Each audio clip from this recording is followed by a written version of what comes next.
Listen, ladies and gentlemen, welcome to Aboche SSM on Otis Vancouver Studios on YouTube. If you're watching us for the first time, I encourage you to subscribe to our channel for interesting content coming your way. As usual, I'm your pilot, and my name is Otis Vancouver. So my passenger for today's show is a lawyer from Ghana, and we are going to dive into the conversation about his journey so far. But before I do the introduction, let's go for a quick commercial break. We'll be right back. Hello, welcome to Gigi's African Caribbean Market, your number one African market in British Columbia.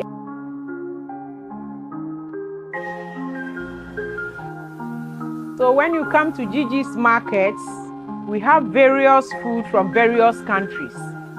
We have food from Uganda, we have maganjo, we have matoke, and we have sweet potatoes. When you come to Ghana, we have banku maize, Ghana fufu, and Ghana more. Everything is here. When you come to Nigeria, we have pounded yam, we have agushi, we have banga oil, and various things from Nigeria. So it doesn't matter which African country you come from. When you come to Gigi's African Caribbean Market, we have all the products for you. We get you sorted. The address is 13624 108 Avenue. Welcome back from the break. Ladies and gentlemen, my guest for today is Kojo Tebri, Esquire. Welcome, Council. Minia. Yes, yeah. How you doing, bro? Good. How are you? I'm doing good, bro. Great. So, of all professions in the world, why did you decide to be a lawyer? So funny enough, I never wanted to be a lawyer from childhood. Okay. Growing up, I wanted to be a pilot. Really? I say these things every time. I wanted to be a pilot. And I think growing up in and from Ghana is a reason why I didn't get an opportunity to be a pilot, because some of the questions I got asked was, whose plane are you going to fly? Because, I mean, at that time, I think Ghana Airways was defunct and there was no national carrier. So how are you going to be a pilot? There's not even a piloting school in Ghana. But I just loved, like, just seeing planes go up and down, the pilot. It was just fascinating. Okay. So I wanted to be a pilot. I never had dreams of being a lawyer growing up. I decided to be a lawyer later in life. Okay. Yeah. Yes. Right. Yes. Nice. Now you've decided to be a lawyer. Yeah. Take us through the process of becoming a lawyer in Ghana, from going through the law school to being called to the bar. What is the process? Yeah, so there are two ways of getting to the law school. Yeah. So it's either you do your Bachelor of Laws degree, that's what we call LLB in Ghana. Okay. In other jurisdictions, they have other names for it. In America, here in Canada, they call it JD. That's jury doctor. Okay. But in Ghana and in the UK and some other common law jurisdictions, it's called the LLB. It's a Latin word, but Bachelor of Laws. Okay. So we have two ways. We have people who do it directly from high school, and then we have people who do it as a second degree program. Okay. So for me, the time I finished high school and getting into the university, it wasn't a first degree program. Okay. So we didn't have that option. And we also, I was the first batch of the 4 years. But it wasn't a first degree program. So it wasn't an option that you get to select right after high school, like for your first degree. Okay. They had that it was there. They took it off. To do a course? Yeah, so you're supposed to do a degree, and then afterwards you do it as a second degree. Okay. But when we were writing our WASI, then they reintroduced it again. So you could select it as a first degree course. Okay. The problem was that as the first batch of the 4 years, we didn't see our results before applying for universities. Okay. So it was a scary thing. So you're like, you want to play safe because you apply for a law degree, first degree, and you're supposed to have some raw score marks. And we don't even use like, at the time, we're not using like you have to get 8 A's or something. It's a raw score, and they take just a few people Wow. So we're like, nah, let me just play it safe, choose any program, finish the first degree, and then have that, like, that decision So what later you're in saying life. is that now it's an option. If Yeah, somebody now wants to get people into can the- do it, from high Okay. school. And currently there are a lot of universities that are accredited to do the LLB program. Okay. My time, it was only 2 schools. It was just KNUST and University of Ghana. Legon. Yeah. Yeah, so if you're not getting into KNUST or University of Ghana, don't you get won't to. get it. So, but now... Which year was that? That was 2015. Oh. Yeah, that was 2015. I completed KNUST in 2015. So Okay. the high school will probably be 2011. Oh, I Yes, see. 2011. Yeah. Yeah. So I started my own in 2016 because I had to do 4 years in KNUST, and I did. So what program did you do in KNUST? Yeah, so KNUST, I did economics and political science. Okay. Yeah, so I have a first degree in that. Yeah. Sometimes yeah. I forget, but Yeah. yes, I have a first degree in political science and economics. Yeah. And then afterwards, I decided to do my LLB program. Okay. The advantage with that is... So that was a second degree. Second degree, Okay. yeah. So the advantage is that I didn't have to do a 4-year university degree program for that. Okay. If I had gone to University of Ghana for the post first degree, I would have done 2 years. But I decided to go to GIMPA because they were having evening sessions, so I could work during the day and then go to school in the evening. So that was 3 years because it's more like a part-time, unlike doing full-time in school. Yeah, I wanted the option to work, find money, and then pay for my law school because African parents, when they are done with first degree, are done with you. If you want to do anything else, you need to also be part of the financial journey. Now, before you proceed, you mentioned working in a day to raise some amount of money in order to be able to take care of your law program. Because it's expensive. How expensive it is law to be a lawyer in Ghana? To go through the law school. It's expensive to be a lawyer anywhere in the world. Okay. Talking from the Ghanaian perspective, GIMPA fees at the time that I was in GIMPA was about 12,000 a year. Oh. And that's like 2016. And that's a lot of money back then. So 3 years, 360. Yeah, I'm a lawyer, my math is terrible. 36,000, 36,000 Ghana cedis for an LLB degree. Wow. And that's a lot of money. I know University of Ghana was a bit cheaper relatively because it was full-time, was government institution and stuff like that. But even that, I don't think it was that cheap. But GIMPA was expensive. And so. there are stories of expensive books, a lot of books that you're supposed to buy. Does it come with let's say you are in GIMPA, you're paying 12,000 for a year. Does that payment cover all your tuition, anything that has to do your books and no, you buy your own books. Oh. But if you go to a good law school, they have good libraries. Okay. So there are some books that you're going to find in the library. Okay. But if you are someone like me who doesn't, I don't enjoy going to the library because, it's just not my thing. I like to study at night.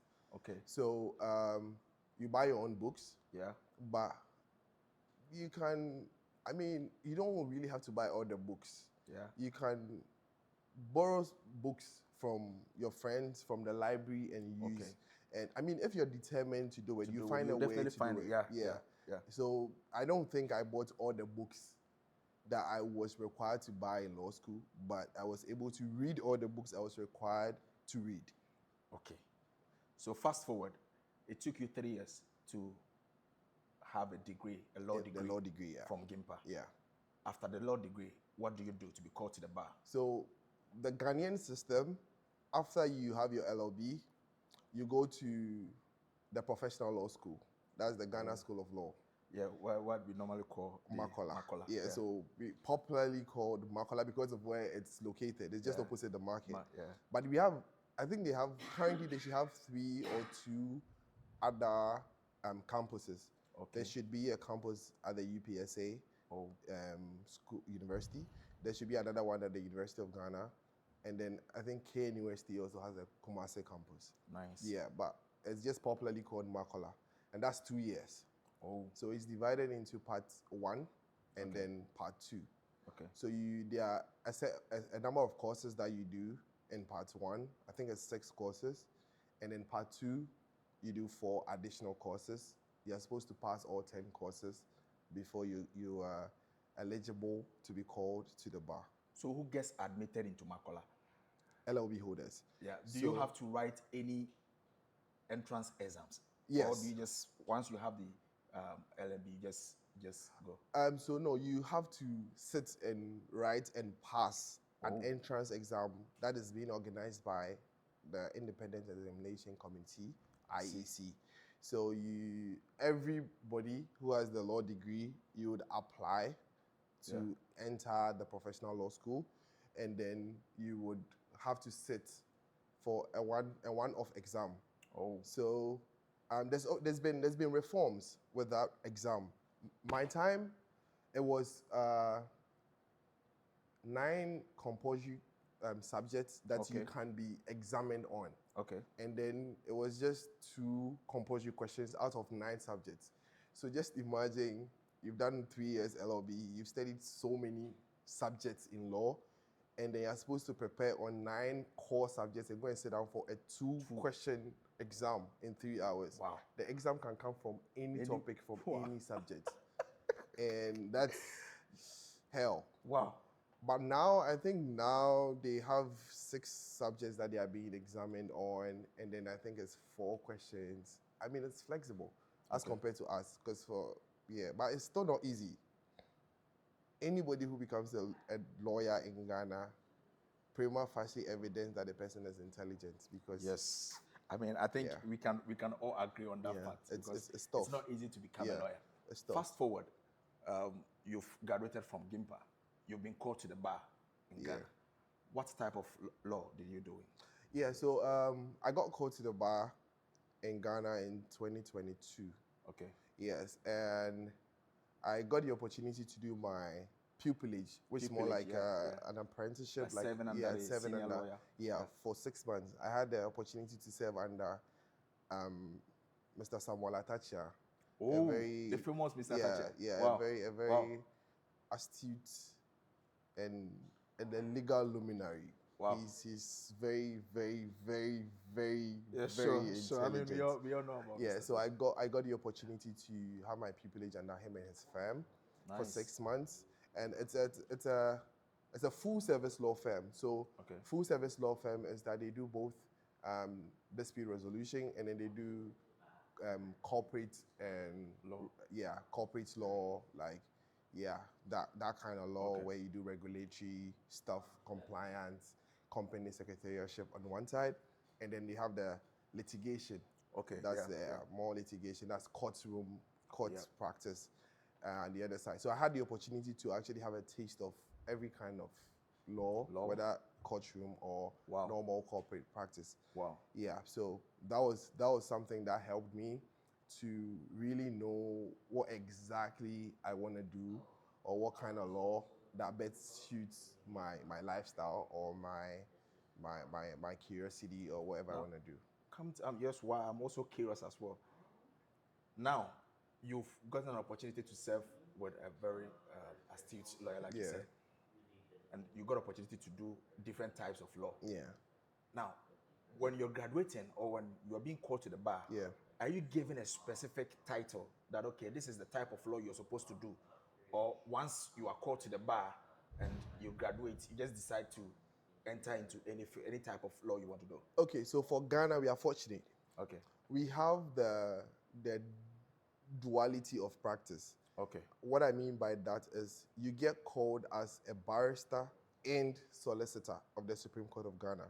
Okay. That means a barrister is somebody who practices law in court. Okay. And then a solicitor is somebody who does like corporate law, compliance, document review, like the corporate things away from the court. So for Ghana, you get called to be both. Okay. But I know for other jurisdictions, you can either write to be a barrister or you can write to be a solicitor. But for Ghana, you do both. So for us, you are both a barrister and then a solicitor. So then you have the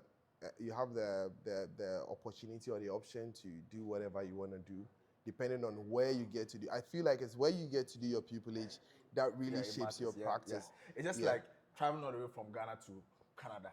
the people you You get to meet, meet. yeah, that would they determine really influence. whether you're gonna be working in the warehouse or you're Yeah. gonna be doing construction or you're gonna be going to Yeah, school. yeah, Yeah, yeah. it's just like that. Whoever Nice. you get to meet Yeah. where you land as a lawyer really shapes the kind of lawyer you would become. Good. Yeah. Now, you've moved from Ghana to Canada. You've seen the Canadian law system. How different is the Canadian system comparing to that of Ghana? Have you tried to practice law here? What were the processes you were supposed to go through? Can you please take us through all those processes? So the legal terrain in Canada is a bit different from the Ghana system, but not entirely different.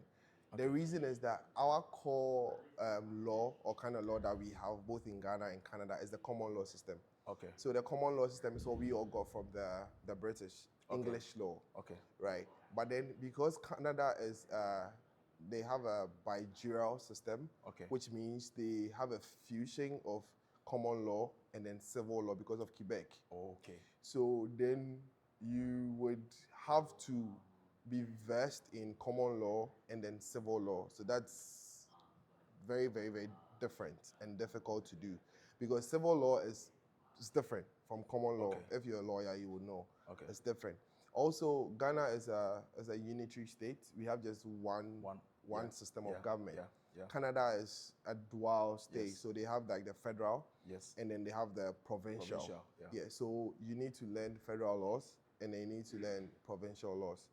There's a system in Canada where if you are an internationally trained lawyer, and then you want to get your license to practice law in Canada, you have to take the NTA exam. That's it's an exam that is designed by the Federation of Law Societies of Canada under the National Accreditation Committee, and then they will do evaluation of your documents to see what you have done and what you haven't done, and then they will decide how many exams you need to sit and write and pass before you are at par with somebody who did his law school in Canada. And then from that, you do the articling, which is just similar to our pupillage system. You do the articling for a maximum of a year, minimum of 5 months, depending on the number of years you have practiced law back home. And depending on the province that you're trying to practice, they have their different rules. Some of them you have to sit and write a one-off exam. Some too, you don't need to write an exam. Some too, you just need to do a prep course or something. So it's different. So after you write the federal one, you need to decide which province you want to apply your trade, and then you also take you do your pupillage, you do your articling in that, and then in that province, and then you can undergo their provincial law society rules, and then you can get called there. So it's a very lengthy. It's a very lengthy process. Law is lengthy everywhere. If you are unfortunate, it's not a bad thing to say unfortunate, but if you're unfortunate, and then probably you are with a family that moves around a lot and you're practicing law, that means every country or every jurisdiction you find yourself, you need to write a bar exam there to be able to practice your profession. So it's like your degree it's recognized, but you would have to go through that process. Because every law in every country is different. Like it's similar, but it's different. Laws that are going to be applicable in Canada are definitely not going to be the same kind of law that's going to be applicable in Ghana or the States or anywhere. So to be able to be called a lawyer in a certain jurisdiction, you need to go through some level of training, and then have the recognition by having the license. And then that's if you have the desire to practice there as you start. But that's when you need to get your license to practice there. But if it's just about getting the knowledge, having that dual qualification, then you can come in, take the exams, learn the law, do the articling. You can take the knowledge and everything back home, apply it to international clients that you can also encounter. Because the law is very broad. You don't have to limit yourself in applying law in just one place. You can do so much if you are curious enough to learn laws of other countries or other places. You can be very valuable in this life regardless of where you are, because the world is a global village, and people would look for you if you understand their laws and then the laws in a place where they are trying to do business. Sure. So just know what you want to do, and then yeah, you'll be fine. Nice. Know what you want to do and you'll be fine. Ladies and gentlemen, the conversation is getting more interesting, and we would have to go for a quick commercial break.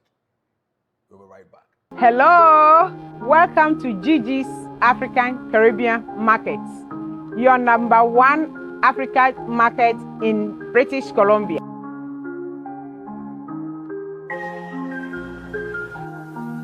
So when you come to Gigi's markets, we have various food from various countries. We have food from Uganda, we have maganjo, we have matoke, and we have sweet potatoes. When you come to Ghana, we have banku maize, Ghana fufu, and Ghana more. Everything is here. When you come to Nigeria, we have pounded yam, we have agushi, we have banga oil, and various things from Nigeria. So it doesn't matter which African country you come from. When you come to Gigi's African Caribbean Market, we have all the products for you. We get you sorted. The address is 13624 108 Avenue. Welcome back from the break. I'm still here with Kojo Tebri Esquire. Kojo, tell us, so what type of law are you doing right now in Canada? Right, so the kind of law I'm doing is global. Okay. So I do more of dispute resolution, Okay. international dispute resolution. Okay. Probably that's actually why I'm doing most of these courses in other countries and trying to get qualifications from other countries, because you need that recognition from other countries to be able to be a certified international dispute resolution practitioner or like an expert in the field. And with that, I tend to like more alternate dispute resolution, what we call ADR. ADR. Yeah, that's where we do mediation, we do arbitration, negotiations, and sometimes then we can go to court, because the court system, it's just so stressful, so lengthy, and then so pricey that sometimes it's not worth it at the long run. But there are so many ways where we can actually resolve disputes and settle matters without having the hassle and bustle of being in the court and then having all your trade secrets or private conversations in open court, and then just no confidentiality and stuff like that. So I tend to like the alternate dispute resolution, mediation, arbitration, negotiations, but still, I still can't be in the court and do what I have to do, because I still qualify to be a barrister anyway. So I can still do that in the court. You mentioned the process is one how would have to go through in order to practice law in Canada. Yeah. Now, which of the level are you?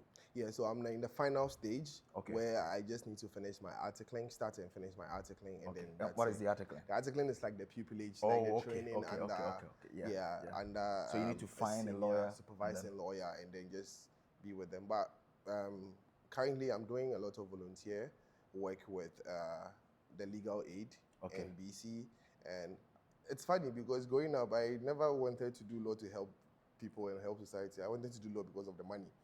But growing up, sometimes you still want to impact life. You want to help people who are vulnerable and stuff like that. And then I think I've been doing that with the volunteer people, AC, Friends of the Court Society, for like a year, and it's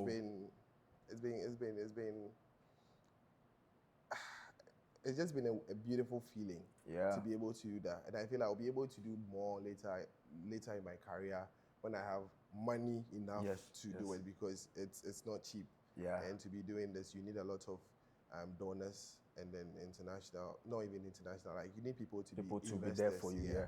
So that's basically what I'm doing now. That's nice. So there are other senior lawyers from Ghana here in BC, here in Canada. Have you tried to connect to any senior lawyer here in Ghana? Yeah, I think I've met in Canada. Sorry. In Canada, I think I've met a couple. There's one who was the past president of the and Canadian Black Lawyers Association. Okay. And yeah, there are a few others, but they are not many. The Okay. Ghanaian Canadian lawyers here are not many. The Okay. Nigerians are many. Okay. Yeah, our brothers from Nigeria are just those guys. Yeah, they are Now, many. why do you think the Ghanaian lawyers are not here? Are not many here in BC? Because every year we see lawyers graduating. People even say that we have a lot of lawyers graduating, and there are no work for lawyers in Ghana. So why do you think it's preventing people from coming here to taste? Yeah. So first and foremost, I don't think there are that many lawyers in Ghana. Okay. And I don't think the system is choked. People say that, I mean, there are two schools of thought. There are people in the profession who don't want people to come in. Yeah, they want to yeah. gatekeep. Yeah. And then there are other people in the profession who feel like there's so much to be done. So we need a lot more hands to do it. Yeah. I believe that it's not choked.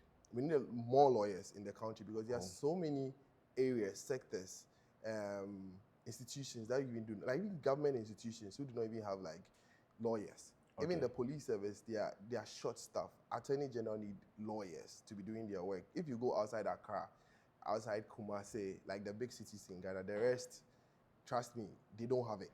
Okay. So I feel like they should open up and allow more people. Just that the issue is that most of those who get called get stuck in Accra. Everybody wants to practice law in Accra. And that's where the problem is.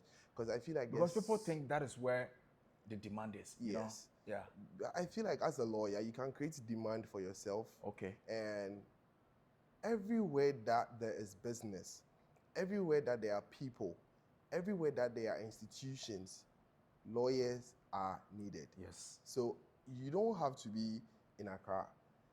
You don't have to be in Kumasi. You can be in other areas where there are people who are trading, and you can be a lawyer for somebody who is trading. If you go to Makola like this, like the markets, not the school, there are so many people there who have going concern businesses. That is it, yeah. And it's in the informal sector, and these people need a lot of legal information. But everybody wants to sit in the office. Everybody just wants to be that stylish lawyer and stuff like that. And people don't even want to establish their own firms in Ghana. They all want to keep working for these few firms. And that's where you feel like it's choked. Personally, I believe people have the skill to have their own practice, go to different areas, go to different sectors of the economy. Even if you want to do medical law, there are very few medical lawyers in Ghana. That's why some medical practitioners will do certain actions and go scot-free because there are not a lot of lawyers to do it. Apart from medical law, even sports, entertainment, we have so many creatives in Ghana. Apart from the big ones, the up and coming and the other regular ones do not even have legal representation. These people are signing contracts every day. And that is the question. Is the demand there in Ghana? Like, are people ready? How many agencies are ready to hire lawyers to do? So I think the problem is two ways. There's a lack of information. Most of the people in these industries do not even know they require lawyers. Okay. People who register businesses don't even know that they require lawyers to act as their company secretaries. People who are in a certain establishment don't know that they need lawyers to help in their startups. People don't even know that if you are given any agreement or any contract by anybody, you need a lawyer to it. Yes. People just vibes, like they just go through their things, and later on you get to times where you encounter difficulties and problems, and you will now be looking for a lawyer. For something that you could have had a lawyer to do for you, contract review, probably charge you like 1,000 cedis. You will skip that, get into trouble, and have to spend 10,000 cedis on the same lawyer. For us, it's always a win. If you don't come, it's fine. You would need us. You would definitely need us one day. When you come and we know you are in trouble and we are charging you, we don't care. It's not like we are wicked though, but we just don't have that emotional connection to understand you because you ignored us from the start. So it's like that. So it should be open, and more people should go to law school, and then the government should also help employ a lot of these new lawyers who are coming up, so that certain prosecutions that a policeman would rather do, have a lawyer to do it for prosecution. A lawyer meeting another lawyer is an equal playing ground, rather than a lawyer meeting a police officer who is trying to prosecute somebody for committing a crime in Ghana. most of the time the lawyer is going to win. So that's the issue.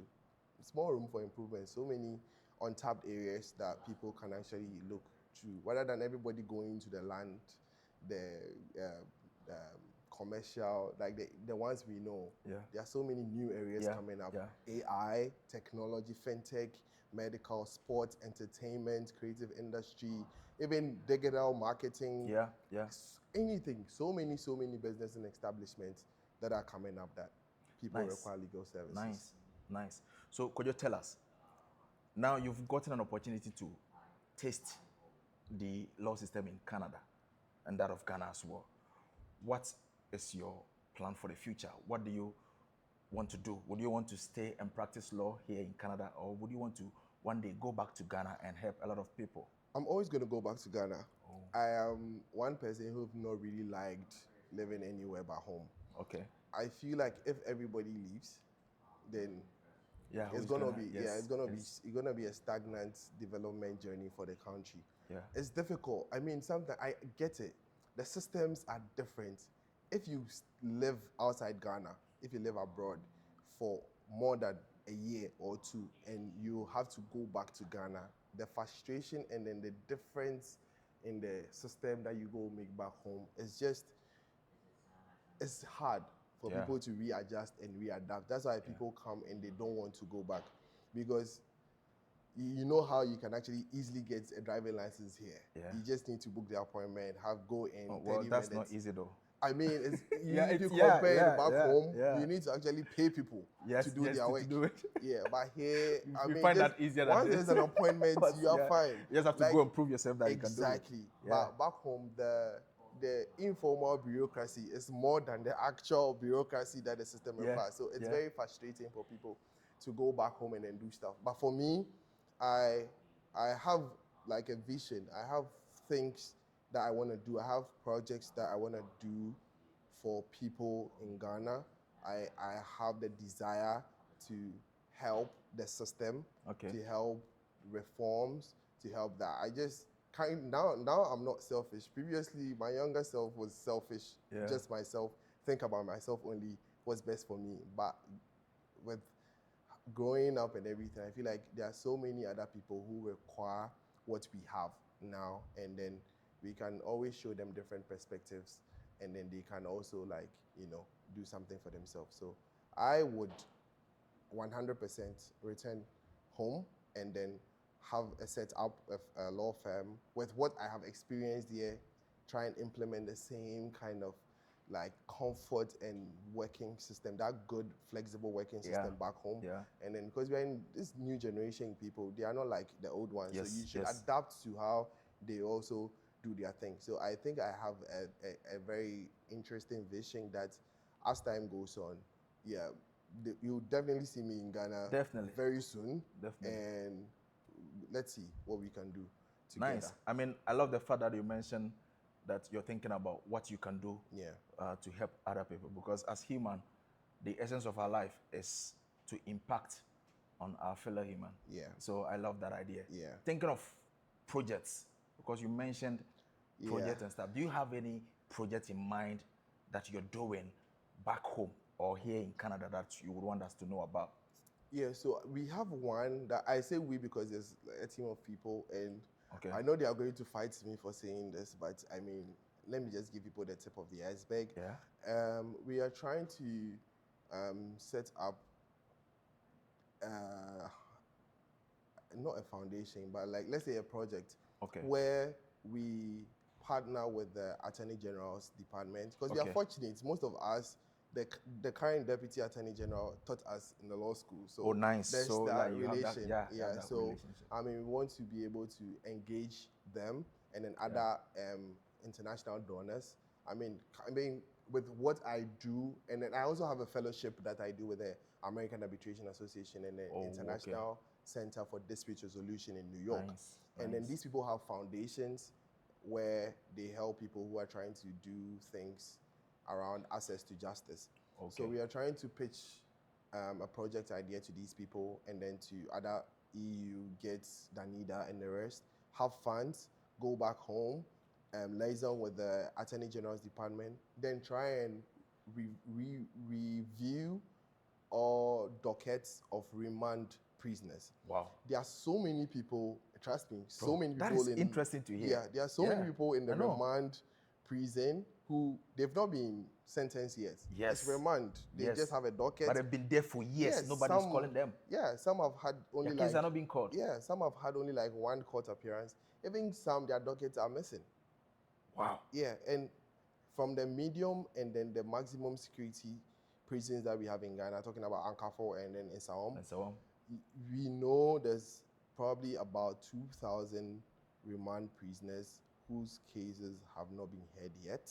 Wow, 2,000. Yeah, and that's these huge. people need to access the justice that we're talking about. Yeah. So we are trying to see how we can coordinate and then have some of my friends. We are looking at having about 100 lawyers, young lawyers on board. Nice. And then also setting up law clinics for the law students who would want to be part of this. Nice. And then they're going to support the lawyers.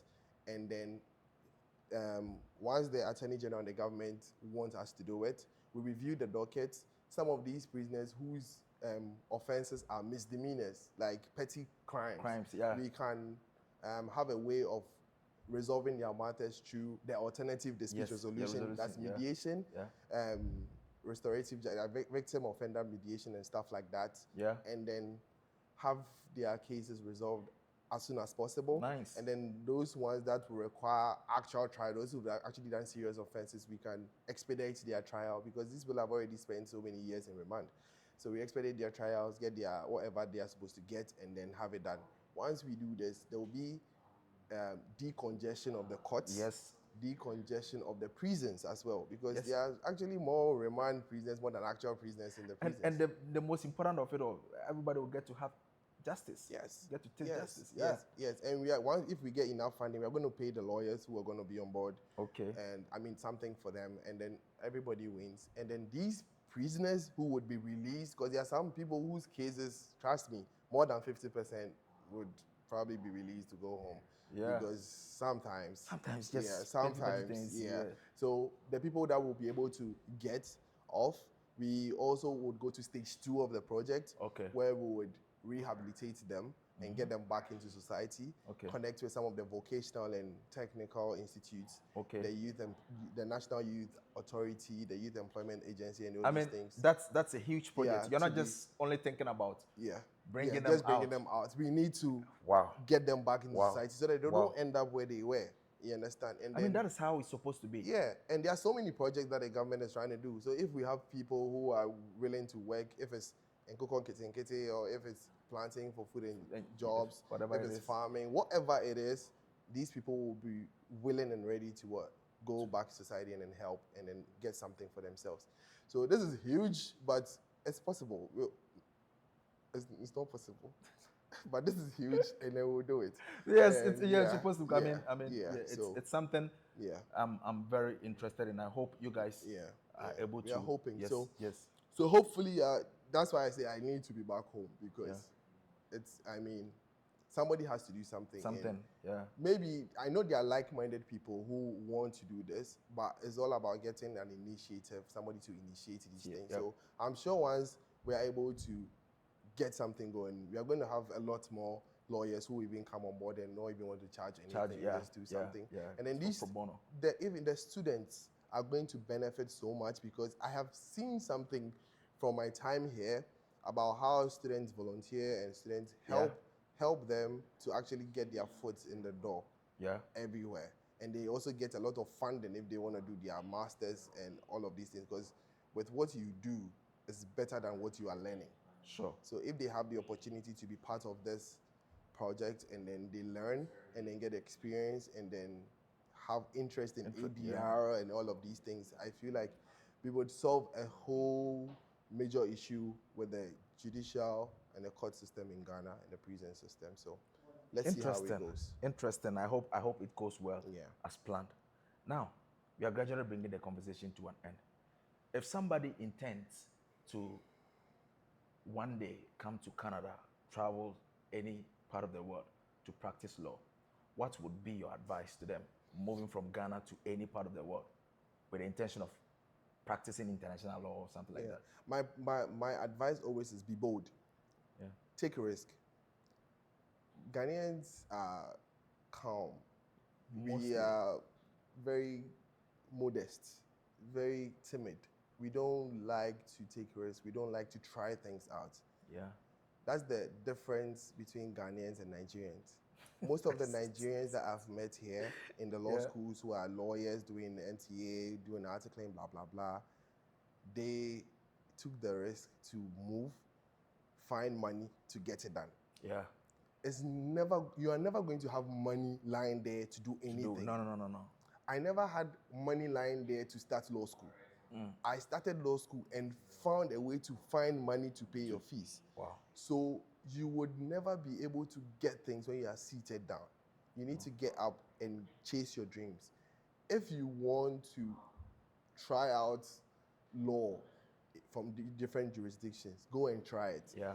It's not about going there and then going to settle there and practice your law. There's so much you can learn that would help your professional practice wherever you are. If you go back home or wherever, you'd have so much in you and you would have had so much networking opportunities. Trust me, the number of networking opportunities that I have had in my time here, I don't think I would ever have 1% of that when I'm back home. Most of these things you hear me talk about that will probably be so nice and interesting in your ears is what people have guided me to know or people have told me of experience, people doing it.